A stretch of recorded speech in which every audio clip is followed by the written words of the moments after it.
উনি কিন্তু বিএনপিটাকে আজকে ভেঙে খান খান করে দিয়েছে। 3 থানার বিএনপি আজকে 3 ভাগে বিভক্ত। চাঁপাইনবাবগঞ্জ 2 আসনে বিএনপি প্রার্থীর মনোনয়ন বাতিলের দাবিতে ফের উত্তাল দলের স্থানীয় নেতাকর্মীরা। স্বাগত জানাচ্ছি নাচল টিভি সংবাদে।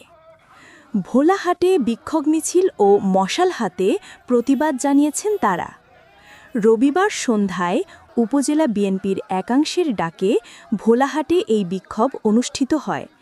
নেতাকর্মীদের অভিযোগ, যোগ্য প্রার্থীদের বঞ্চিত করে অযোগ্য ও 2018 সালে রাতের ভোটে সংসদে যাওয়া আলহাজ আমিনুল ইসলামকে ফের মনোনয়ন দেওয়া হয়েছে।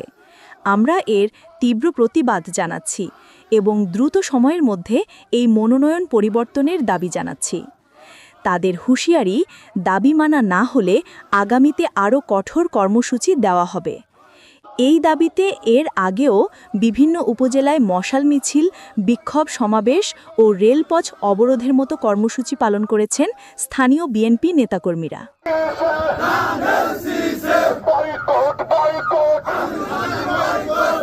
ভোলাহাট নাচল গমস্তাপুরের সাধারণ মানুষ আওয়ামী লীগের হাতে যে নির্যাতিত হয়েছিল, যে অবঞ্চিত হয়েছিল, সে এখন পর্যন্ত সে ঘুরে দেখায়নি এবং এখন পর্যন্ত কোনো 17 বছরে একটা ফুটেজ দেখাতে পারবে না যে আমি কোনো আন্দোলন করেছি নাচলে গমস্তাপুরে ভোলাহাটে। এবং তাকে প্রত্যাহার করে আমাদের আরো কয়েকজন ক্যান্ডিডেট আছে, আমাদের ইঞ্জিনিয়ার মাসুদ আছে, সুচি আছে, সেন্টু ভাই আছে, তুহিন আছে, তালেক আছে, অনেক ক্যান্ডিডেট আছে।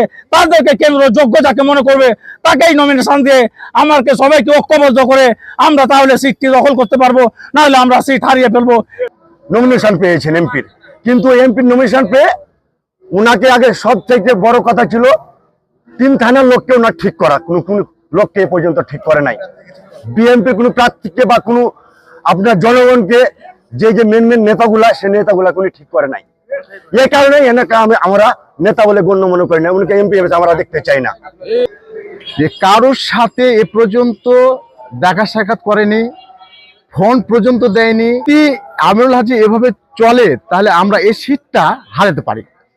এই আরো 12টা প্রার্থী আছে, এই 12টা প্রার্থীর মধ্যে যারা যোগ্য, যার পছন্দ হয় যে আমাদের 3 থানাকে ঠিক রাখতে পারবে, তাকে নমিনেশন দিলে তাহলে আমরা